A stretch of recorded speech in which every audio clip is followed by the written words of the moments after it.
자, 시작해보자. 오늘은 30페이지 26번부터 몇 번까지 풀어볼 거냐면 33번까지 풀어볼 겁니다. 일단 안 풀어져 있으면 안 풀어져 있는 대로 제가 그 한두 번은 채점하다가 틀린 것도 그냥 별표 쳐놨었는데 나중에 뒤에 채점했던 분들은 맞은 것만 채점해놨어요. 자, 가볼게요. 26번 밥을 얻어먹는 서른이 심해지자. 왜? 원래는 부모님들이 이 명선이를 어떻게 할 계획이었어요?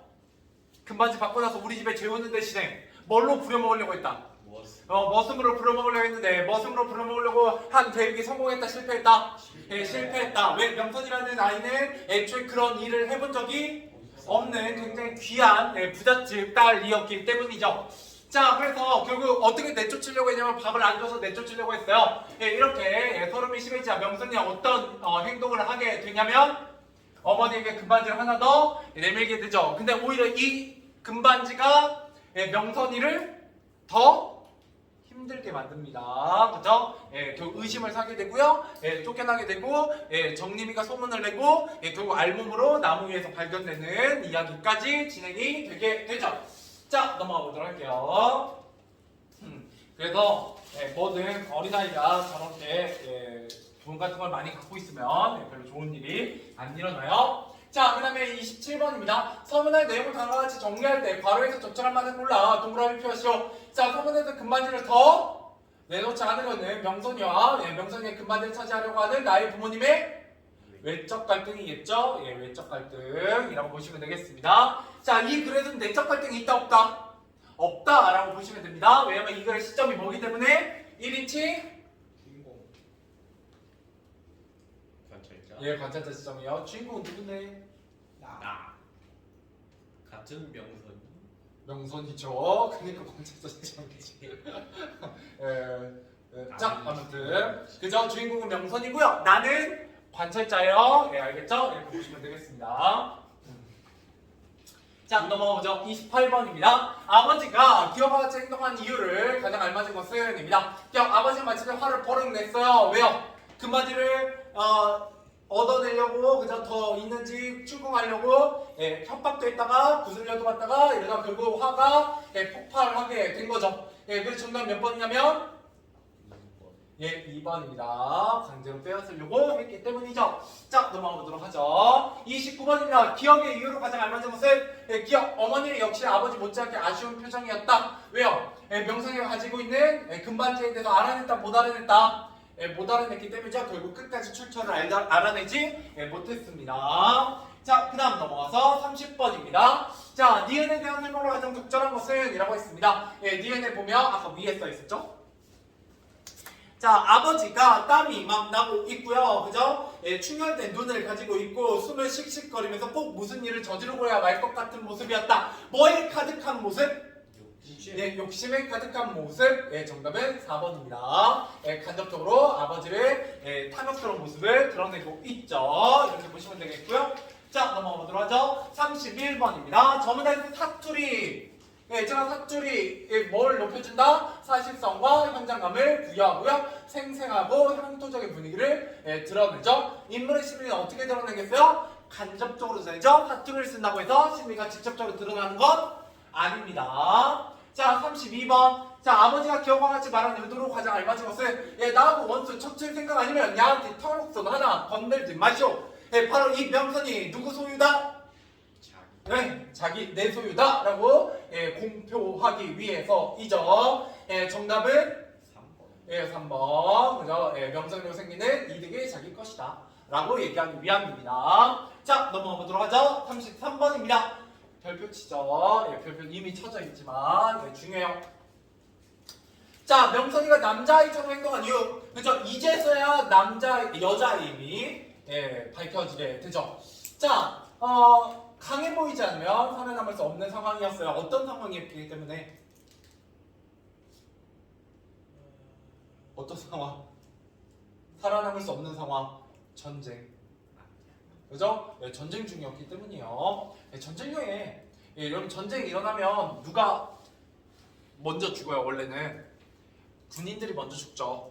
그죠? 예. 근데 만약 그 나라가 전쟁에서 패배 위기에 몰리면 그 다음에 제일 많이 죽는 건 누구예요? 여자와 아이들이에요. 그죠? 예, 그래서 군인들이 지키는 건 약자들이죠. 그죠? 예. 그렇기 때문에 여자임이 밝혀지면 이런 전쟁 상황에서 특히 금바지를 가지고 있는 소녀가 쉽게 살아남기는 어렵겠죠? 예, 그래서 남장을 하고 있는 거고요. 자, 그 다음에 여자라고 하면 다른 사람들이 얕잡을 수 있다고 생각하기 때문에 같은 얘기죠. 예, 피난 생활 중에 남자로 행하는 것이 더 안전하게 같은 얘기예요.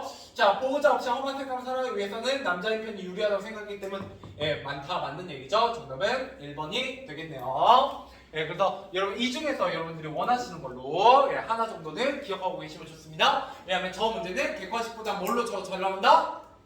서술형으로 훨씬 더 잘 나오기 때문입니다. 자, 넘어가 보도록 하죠. 첫 문단부터 오늘 내용 가보도록 하겠습니다. 자, 첫 문단. 사람들 짜들고 집안에 들어서자마자 어머니 더 이상 참지를 못하고 아버지한테 나가줬다. 왜요? 뭐에 대한 걸 물어보겠어요?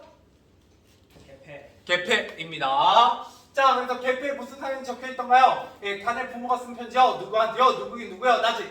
물론 누군지 특정해 놓지는 않았겠지만 어메 그 사람들 어떻게 알고 당신한테 편지를 이런 딱한 사람을 만나 야 칼을 맡아서 길을 쓰는 사람한테 쓴 편지니까 받은 사람이 나지 누구겠어? 뭐라고 썼을까? 자기네가 혹 날리는 바람에 무슨 일을 당하게 되더라도 문남동이와 혈육을 잘 부탁한다고 저승에 가서도 그 은혜를 잊지 않겠다고 서울 어디 사는 누구네 딸이고 본관이 어디고 생일이 언제라고 카라치 말은 안 썼어라우 안 썼어. 아버지는 딱 잘라 대답했다. 그런 다음 순간 아버지는 득의연한 미소와 함께 어머니한테 나중에 속삭이고 있었다. 자, 금강제 말은 없어도 저 먹을 건 다소 딸려놨다고 써있어. 이게 바로 뭐에 대한 힌트예요? 금강지죠. 그죠? 금반지. 자, 사연이 복잡한 부잣집인 것만은 틀림없다고. 그래서 이제 아버지와 어머니가 우리한테 이득이 되겠구나 라고 해서 명선이를 이제 보호하는 그런 계기가 됩니다. 자, 그래서 여기서 외적 갈등이 나오죠. 명선이와 나의 부모님. 뭐 때문에? 금반지 때문이고요. 자, 그 다음에 나의 아버지의 성격. 성격 계속 나옵니다. 어머니의 성격과 아버지의 성격. 어떤 성격? 굉장히 이기적이고 욕심 가득하고 계산적인 성격.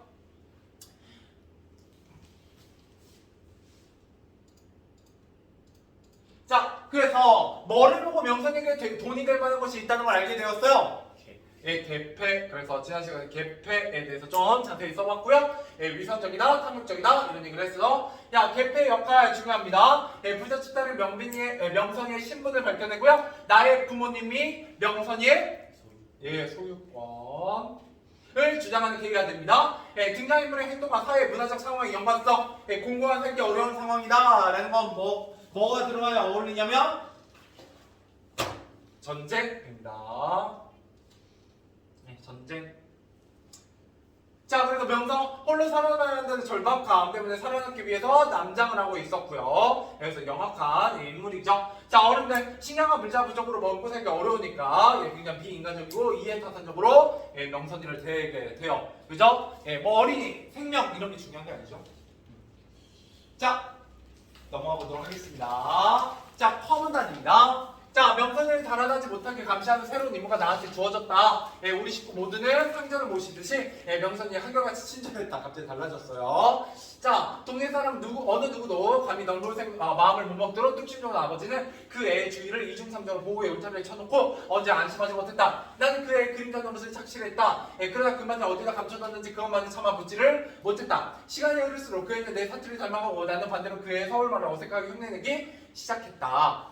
자, 타고난 본래 여자 모양을 되찾은 후에도 명색이 갈데 없는 머슴이었다. 하는 짓거리마다 시골 아이들 뺨치는 개구쟁이였고 투바디의 퍼스를 계집애라는 이유로 쉽사를 물리칠 수 있게 되면서부터 온갖 망나니 짓에 오히려 우리의 앞장을 서운했다. 다람쥐처럼 나무도 뽀로로 잘 타고 둔벙에서는 물오리나 다름없이 헤엄도 잘 쳤다. 수는 날개에 노랗게 호박가루를 칠해서 암놈으로 위장하여 말장대로 우리보다 솜씨 있게 낚는가 하며 남의 집 울타리에 달린 호박에 말뜻도 받고 여름밤에 개똥벌레를 여러 마리 종이 봉지 안에 가두어 어른이 담뱃불 흔드는 신용을 하면서 다가와 술래를 떠돌리는 재간도 부릴 줄 알았다. 자, 그래서 인공 북한 치하에서 학교가 쉬는 동안에 우리는 마냥 키득키득거리며 떼뭉쳐다 어울려 다녔다. 아이들은 그죠? 북한이든 남한이든 별 상관이 없죠. 자, 아무튼 왜 인공치하여? 인민공화국의 줄임말이기도 하지만 북한의 공식 깃발 이름이 뭐예요? 인공기예요. 나라 이름은 조선 민주주의 인민공화국이고요. 잘하시네요. 왜요? 왜, 그죠? 자, 넘어가 볼게요. 그래서 우리는 태극기라고 불러요. 그래서 북한에서 태극기 소유하고 있으면 죽습니다. 그럼 저희가 인공기 가지고 있으면요? 뭐, 꺼내보세요. 왜요? 왜? 우리나라는 자유가 있기 때문에 괜찮아요. 예, 그것 때문에 뭐 죽진 않죠. 예. 근데 좀 이상한 눈빛은 바뀌었죠? 예, 갑자기 주섬주섬 인공기를 펼쳐가지고, 그죠? 들으면 좀 이상하긴 할 거예요. 그죠? 예. 자, 계속해서 가보죠. 자, 그래서 심심할 때마다 명선이는 나를 끌고 허리가 끊어진 만경원 다리로 놀러가곤 했다. 계집애답지 않게 배짱도 여간이 아니어서 그 애는 아무도 흉내낼 수 없는 위험천만한 고기를 부서진 다리 위해서 예서로 버려 우리의 입을 딱 벌어지게 만든 것이었다. 라는 거예요. 갑자기 인공기, 아니까 최근에 그 간첩 신고 그 포상금이 올랐어요. 얼마로요? 원래 한 명 신고하면 1억이었고요. 원래 한 명 그 간첩이에요 했는데 간첩이 확인됐어. 그러면은 1억이야 신고자한테. 예, 왜요? 규상이 신고하게? 예, 그러지 마시고. 왜요? 인공기.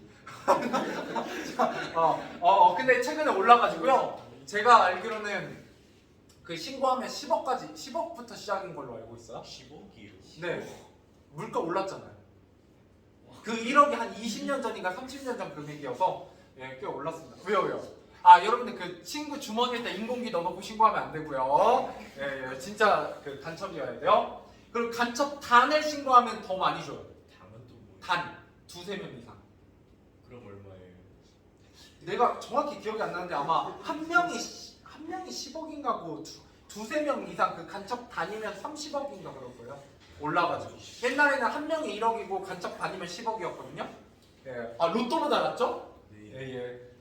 세금 안 떼가지 않을까 그건? 세금. 그죠? 예. 자, 아무튼 열심히 잘 찾아와 보시고요. 자, 계속 가보죠. 그래서 부서진 다리 위에서 예사로 버려 우리의 입을 딱 버리게 만든 것이었다. 그래서 이 부서진 다리 위에서도 굉장히 배짱 좋게 돌아다니는 명선이의 모습이 나오고 있습니다. 자, 계속 가보도록 하죠. 그리고 특히 이 부서진 다리라는 건 어떤 전쟁의 참혹함을 상징해요. 전쟁의 참혹함. 그죠? 이게 이제 표면이고요. 표면. 이면에는 이게 누구를 상징한다? 상처 입은 명선이를 상징하기도 해요. 알겠죠? 그래서 부서진 만경원 다리 이것도 의미가 좀 많이 있고요. 그리고 이런 위험천만한 모습은 의지할 데 없는 명선이의 처지를 비유하기도 합니다. 명선이는 이제 혈혈단신 혼자서 의지할 데가 없죠. 그래서 저렇게 위험천만한 모습이라고 보시면 되겠습니다.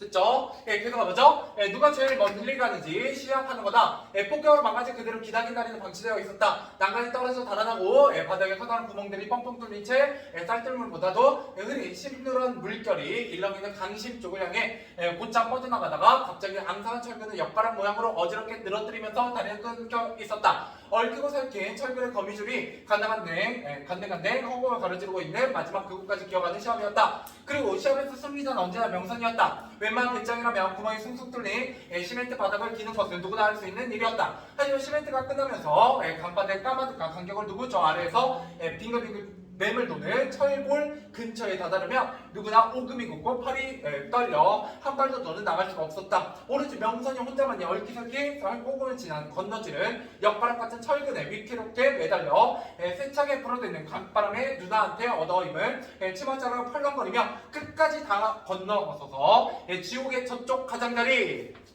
밑줄 쳐보죠. 자, 지옥의 저쪽 가장자리 철근의 끝이죠? 예, 비웁니다. 자, 날름 올라앉아 귀신이 양 이쪽을 보고 낄낄거리는 것이었다. 그렇게 낄낄거리며 우리들 머슴의 용기 없음을 놀릴 때 그의 몸뚱이 마치 너를 뛰듯이 위아래로 훌쩍훌쩍 까불리면서 구부러진 철근에 탄력이 한바탕씩 놀아나고 있었다. 무슨 말인지 알겠죠? 이거 다리가 이렇게 끊어지면 여기 철근이 이렇게 삐져나오잖아요. 옆 끝에 가서 이렇게 뛰고 있었다는 얘기죠.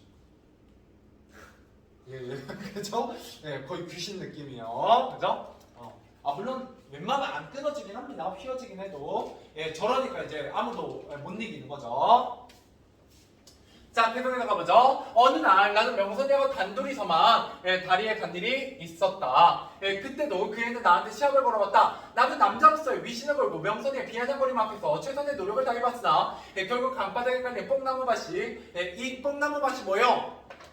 진짜 뽕나무밭이 아니라 이게 이제 그 강물이죠. 강물. 그죠? 갑자기 거대한 팽이가 돼요. 이게 그 강물이 뺑글뺑글 도는 소용돌이에요. 어쩔어쩔 맴도는 걸 보고 뒤로 물러서지 않을 수 없었다. 이제 명선이한테도 겁쟁이라고 꼼짝없이 수모를 당할 차례였다. 그래서 하고 이제 눈을 질끈 감았는데 갑자기 야 저게 무슨 꽃이지? 라고 얘기하게 돼요. 분위기가 전환됩니다. 네, 그래서 명선이의 감정적인 면, 감성적인 면, 감성, 그죠? 이렇게 천방지축 머슴애 같은 명선이 결국 뭐였다? 소녀였다라는 게 드러나죠, 그죠? 남자애들 막 그 놀다가 뭐 어릴 때 전쟁놀이 하다가 막 꽃이다 이러진 않잖아요, 그죠? 약간 감성이 달라요, 그죠? 자, 계속 가볼게요. 그런데 그 애는 놀림 듯이 갑자기 뚱딴지 같은 소리를 질렀다. 말 타듯이 철근 뭉치에 올라앉아서 그 애가 손가락 가리키는 곳을 내려다보았다. 거대한 교가 바로 위 무너져 내리다만 콘크리트 더미에 이전에 보이지 않던 꽃송이 하나가 피어 있었다라는 거예요. 어디에 피어 있어요? 콘크리트에, 그죠? 피어 있었다라는 거죠. 이때 꽃송이 바로 뭘 의미하냐?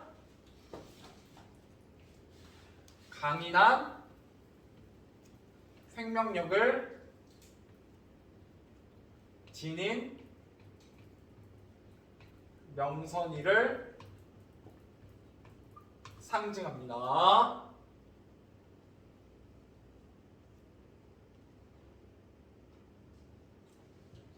자, 그래서 바람을 타고 온 꽃이 하나리 교가 위에 두껍게 쌓인 먼지 속에 어느새 뿌리를 내린 모양이었다. 강인한 생명력이죠. 그래서 이 강인한 생명력 누구의 생명력을 의미하기도 한다? 명선이의 생명력을 의미하기도 합니다. 이번 여름은 모기가 많이 없이 지나갈 것 같죠? 나 한 마리 잡았. 그래. 네가 맛있나 보다. 제가 잡았어요. 잘했어. 원래 이렇게 여러 명 있으면 유독 잘 물리는 사람이 있어요. 유독 잘 물리는 사람이. 꽃향이 나면 그럴 수 있지, 그지? 자, 그런데 이런 모기가 원래 평균적으로 몇 미터 정도 날 수가 있냐면 한 5에서 7미터 정도 날 수 있대요, 높이로. 자, 그런데 여러분들 아파트 한 20 몇 층이면 몇 미터예요? 한 20층이면 한 4, 50미터 되거든요. 자, 거기에 모기가 들어올까요, 안 들어올까요? 못 들어와요. 들어와요. 엘리베이터. 날아서. 어떻게 해요? 날아서 들어와요. 그래서 과학자들이 또 그런 거 궁금하잖아. 실험을 했어. 야, 과연 곤충이 몇 미터 상공에서 잡힐까? 그래갖고 비행기를 띄워요. 뭐 달아놓고? 포진망 달아놓고 비행기를 띄웁니다. 자, 그래서 메뚜기가 잡혔어요. 몇 미터에서 잡혔을까요? 메뚜기가 날고 있어. 어디서? 상공 4,000m에서 잡혔어요. 4,000m 메뚜기가 날고 있었어요. 그래가지고 이상하다, 더 높여보자 해가지고 더 높이 날아갑니다. 비행기 더 높이 띄워요. 상공 몇 미터까지 곤충이 잡혀요? 10,000m 상공에서도 잡혔어요. 참고로 10,000m면 곤충이 제대로 살 수 있을까요? 없을까요? 없어요. 걔네 얼어 죽거든요. 추워가지고 10,000m 정도 가면. 오케이. 예. 그리고 뭐도 안 돼요? 공기도 없어요. 그러면은 걔네들이 뭐 한 거예요? 본인이 가고 싶어서 간 게 아니다. 날랐는데 바람이 갑자기 확 불어가지고 날아가는 거예요. 그러니까 자기가 난 게 아니라 바람에 실려가지고 계속 올라간 거야. 그러면 이제 가끔 상승기를 제대로 타면 못 내려오거든요. 그래갖고 막 10,000m 상공에서도 못 내려가고 계속 날고 있는 거야, 강제로. 그래서 잡히는 경우가 있다. 그래서 여러분들이 20층에 살아도 모기에 물릴 수 있다. 그죠? 그래가지고 이제 궁금하잖아요. 그렇게 높이 날면 혹시 멀리까지 가지 않을까? 라고 해가지고 옛날에 실험을 한 적이 있어요. 일부러 실험한 건 아니고 어떤 섬이 있거든요. 태평양에. 근데 이 태평양 화산섬이요. 그리고 이 화산이 터져요. 어느 날. 그래갖고 이 섬에 있는 모든 생명체가 죽습니다. 리셋. 그러고 나면 이제 이걸 그냥 놔두면은 생명이 생겨야 안 생겨요? 신기해요. 생겨야죠 원래는. 근데 어디선가 와야 되잖아. 뭐 꽃씨가 날라오든 곤충이 날라오든 새가 날라오든. 자, 근데 가장 가까운 육지 섬까지 몇 킬로냐? 1,600km였어요. 자, 이 정도면은 웬만한 것들 날아올 수 있다 없다? 없다. 근데 제일 1등으로 날아온 게 뭘까요? 모기. 어? 모기. 모기? 아, 그치, 모기 얘기했으니까. 근데 틀렸고요. 메뚜기. 메뚜기? 메뚜기도 날아올 수 있죠. 그죠? 4,000m에서 떨어지면. 그죠? 근데 정확하게 여기로 유도로 떨어지는 게 아니죠. 그죠? 폭탄. 뭐였냐? 아, 비둘기. 핵폭탄? 인간? 비둘기. 자, 첫 번째 제일 먼저 들어온 건 놀랍게도 거미였습니다. 여기 거미가 날아가요. 알아요? 소름 돋죠? 거미 싫어하시는 분들? 거미 어떻게 날아요? 거미줄 날리고 바람에 거미줄 날려서 같이 날아가요. 맞아요. 엉덩이에서 열심히 거미줄을 뽑습니다. 그러면은 거미줄이 거미줄 한 이 정도 뽑히면 바람이 불잖아요. 그러면 그 거미줄이 확 날면서 거미가 날아가요. 자, 그러면 여기까지 어떻게 날아가냐? 1,600km인데 미터가 아니라 1,600km잖아요. 어떻게 날아가냐? 수많은 거미가 날아서 그냥 떨어지는 거야. 계속 랜덤으로. 그래서 가끔 그 바다 위를 가고 있는 배에도 가끔 거미가 떨어집니다. 아주 낮은 확률로. 그래가지고 거미가 이제 여기에 떨어져가지고 거미가 1등이었어. 새보다 먼저 왔어. 왜냐면 새도 1,600km 날아오려면 굉장히 오래 걸리거든요. 왜냐면 중간에 쉬고 먹이도 먹어야 되잖아. 그래서 원래 중간 육지가 있어야 돼요. 철새들은 한 번에 못 날아가잖아. 근데 이거 못 날아와요, 이 정도면. 그죠? 뭐 해야 돼? 중간에 바다에 앉아가지고 떠 있어야 돼. 잠깐 쉬었다가 날아가야 되거든요. 그래서 거미가 1등이었다라는 거예요, 실험에서. 재밌죠?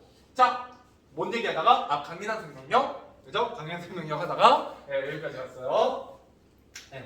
알겠죠? 결국 뭐다? 거미가 제일 잘 날아간다. 결론은 갑자기 이상하게 됐죠? 자, 그 다음 넘어가서 꽃 이름이 뭔지 아니? 라고 물어보게 됩니다. 난생 처음 듣자 해바라기가 축소해놓은 모양으로 동정만한 들꽃이었다 라고 얘기하고 있어요. 자, 쥐바라숨꽃. 여러분, 쥐바라숨꽃이라는 꽃이 진짜 있을까요? 없을까요? 없어요. 없습니다. 이런 말은. 자, 그런데 나는 간신히 대답했다. 시골에서 볼 수 있는 거는 명성이 뭐 내가 뭐든지 안다고 믿는 눈치였다. 왜? 시골에는 많은 꽃과 풀과 곤충이 있는데 나는 무슨 출신이기 때문에 시골 출신이기 때문에 그런 것들을 잘 알았던 거죠. 그에 비해서 명선이는 무슨 출신이니까? 도시 출신이니까 모르는 거예요. 그죠? 그러니까 다 알겠지? 하고 물어본 거죠. 그죠? 근데 이건 뭐다? 내가 지어낸 이름입니다. 자, 지바라숨꽃이란 이 세상에 없는 꽃 이름이었다. 엉겹그래. 어떻게 그런 이름을 지어낼 수 있었는지 나 자신도 어리벙벙할 지경이었다. 자, 쥐바라숨꽃 이름처럼 정말 이쁜 꽃이거나 참 안전받게도 생겼다. 이러면서 역시 명선이가 굉장히 소녀소녀한 모습을 드러내요. 또 한 번 더 위험한 공격 끝에 그 애는 귀엽고 그 쥐바라숨꽃을 꺾어 올려 손에 들고는 냄새를 맡아보다가 손바닥 사이에 넣어 대국물 비벼서 양상처럼 팽글팽글 돌리다가 끝내는 머리에 꽂는 것이었다. 그죠? 너무 마음에 들어서 미친 거 아니에요? 그죠? 그래서 마음에 들어서 이제 했죠. 자, 다시 이쪽으로 건너오는데 이때 바람이 휙 불어. 그죠? 명선이 힘한차례 훌러 엉클리면서 머리에서 꽃이 떨어졌다. 자, 여기 중요합니다. 자, 나는 해바라기 모양의 그 작고 노란 쥐바라스 꽃 한 송이가 이게 누굴 뜻한다고요? 그렇죠. 이게 명선이잖아요. 자, 바람이 날려 시누런 흙탕물이 도도히 흐르는 강심을 바람에 맴돌며 떨어져 내리는 모양을 아찔한 현기증으로 이제 지켜보고 있었다. 자, 즉 노란 쥐바라스 꽃이 강물에 떨어진다는 건 뭘 암시한다? 명선이 죽는다. 예, 이게 이제 명선이의 죽음을 암시하는 복선입니다. 명선이 이제 다리에서 떨어져서 죽을 거예요.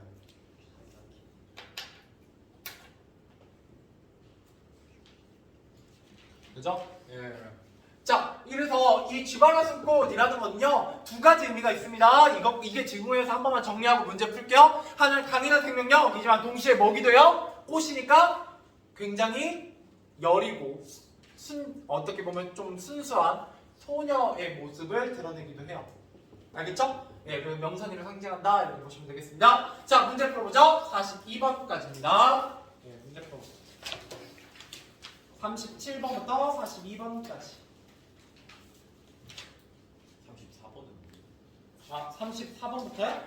아, 네, 34번부터 42번까지네요. 네, 34번부터 42번까지. 자, 34번. 네, 조금만 풀어보죠. 자, 첨언에 대한 사용으로 가장 적절한 것은 이라고 했습니다. 자, 1번 인물간의 대화를 통해 내용을 제시한다 라고 했는데 여기서 누가 대화를 해요? 부모님이, 그죠? 아버지, 어머니가 대화를 하고 있죠? 예, 그래서 정답은 1번으로 보면 되나? 예, 그죠? 예, 1번으로 보시면 되겠네요. 예, 대화를 통해서 내용을 제시하고 있습니다. 자, 그다음에 35번 가보도록 하죠. 예, 기억에 대한 설명으로 알맞지 않은 것은 이라고 했습니다. 예, 기억.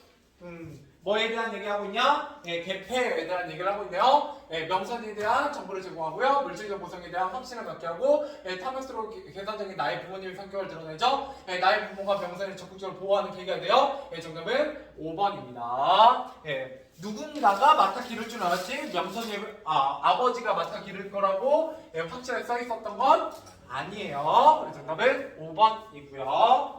자, 그 다음에 36번입니다. 예, 니에는 통해 알 수 있는 내용으로 가장 적절한 것은 이라고 했습니다. 니에는 가르친 말은 안 썼어라우. 이걸 통해서 어머니 또 다른 금반지의 존재 여부에 대해 관심이 많다라는 걸 알 수가 있습니다. 자, 그 다음에 37번입니다. 기억에 대한 설명으로 가장 적절한 것은 기억. 아버지는 그의 주위에 이중삼자로 보호의 울타리를 쳐놓았다. 왜요? 명선이를 뭐하기 위해서? 감시하기 위해서죠. 예, 그죠? 그래서 명선이의 금반지를 노린지지 못하도록 하기 위해서 감시를 붙여놓은 거다. 이렇게 보시면 되겠습니다. 자, 그 다음에 38번입니다. 터무나에서 알 수 있는 명선이의 성격을 알맞은 것은 명선이 굉장히 어떤 성격이다. 여기서는 남자아이들 못지않게 짓궂게 장난꾸러기처럼 놀고 있죠. 정답은 2번이 되겠네요. 그죠? 그러다가 그 뒤에 오른쪽 페이지에서 쥐바르스 꽃이 나올 때는 소녀다운 모습이 보이더라. 이렇게 구분해서 보시면 되겠습니다. 자, 39번입니다. 퍼문안에 대한 반응으로 가장 적절한 것을 라고 했는데 여기부터는 다음 시간에 하죠. 이제 알겠어요?